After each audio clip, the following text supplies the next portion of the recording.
Once the Stellantis group took over Jeep, it's been a bit of a nightmare, a bit of a disaster. Jeep dealerships in the United States, they're understandably furious. Stellantis is actually blaming Jeep dealerships. It's saying, it's not our fault. Blame Jeep. The problems are with them. What problems am I talking about? Well, for one, Jeep sales have gone down by 10% so far this year. That doesn't sound like much, does it?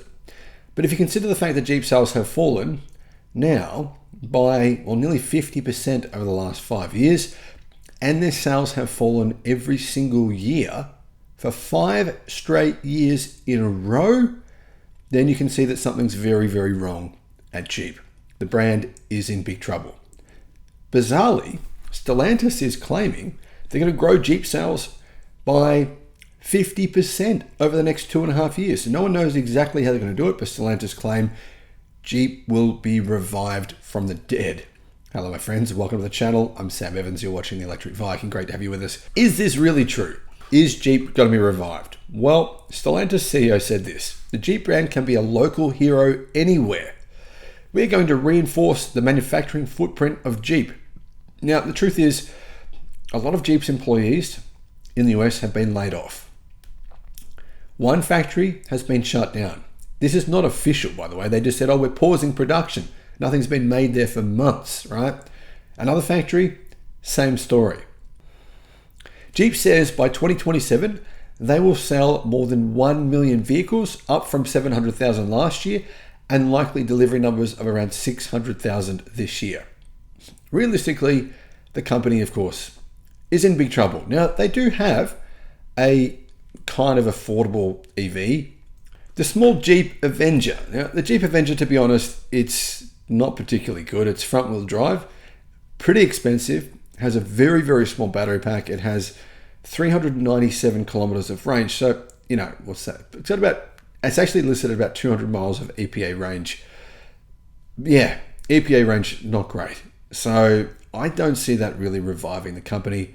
It's much smaller than a Toyota Corolla. And it's more expensive. Now, Jeep sales have continued to fall, and the pressure is on Chief Executive Antonio Filosa to basically turn the company around. I don't know if this is really fair, though. I mean, the truth is the company is really being run by parent company Stellantis.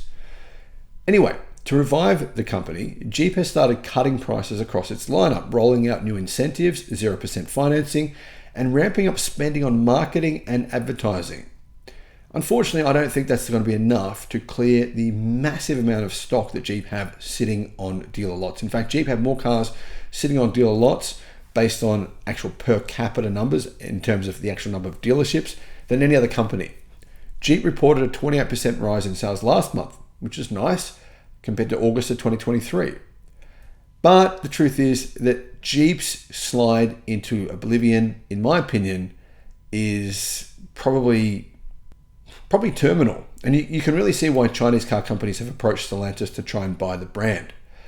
I don't think Stellantis will sell it to them necessarily, but you never know. I mean, maybe in the future, at some point in time, considering the way things are going for the Stellantis group at this point in time, they might be forced to sell Jeep. Jeep moved just under 640,000 vehicles last year, which was a sharp drop from the approximately 1 million that they sold in 2018. The goal, though, isn't just to claw back to that figure, but to push past 1 million sales annually. But one major issue with Jeeps: skyrocketing prices have driven buyers away. In 2020, the average new Jeep sold for less than $40,000, but the average transaction price, this is US dollars, but the average transaction price is now around $55,000. Jeep also ended production of the Renegade and the Cherokee last year, slashing the brand's market coverage from around 80% to only 45%. Jeep's boss is confident he can fix the company. The brand is gearing up to replace the Cherokee, roll out the all-electric Jeep Wagoneer S, which costs $70,000 US dollars minimum within the next 6 months, and then introduce plug-in hybrid versions of the Wagoneer and the Grand Wagoneer. A rugged off-road EV called the Recon is just around the corner. Now it's time to push and to accelerate sales to recover as much as they need to do, said Filosa from CNBC. Next year, obviously, we will talk all growth since we have new products. I believe next year will be a completely different story. Apparently, some analysts are saying Jeep is going to recover very quickly.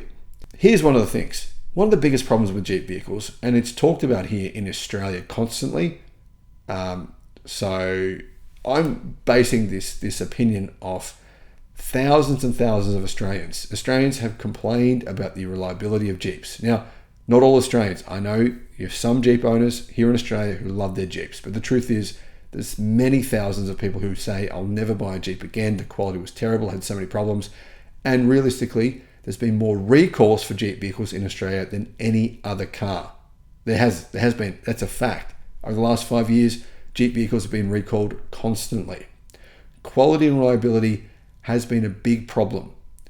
Can Jeep change people's minds? I mean, a lot of people's minds have been set in stone now. They're saying, I'm not going to go through this again. I'm not going to do this again. I'm not going to buy a Jeep. Can Jeep somehow change their minds? That's going to be hard to do. The products should have to be pretty damn compelling, and they can't be more expensive than their rivals, which is what they currently are. I don't see a recovery for Jeep coming anytime soon. Clearly the boss of Stellantis thinks otherwise, but I don't think there's anything they've revealed that's all that compelling. Now, the Wagoneer S is great. It's just not cost competitive. You're looking at more than 100,000 Australian dollars for this vehicle, right? They are having to compete in other countries now with compelling vehicles from Chinese companies as well.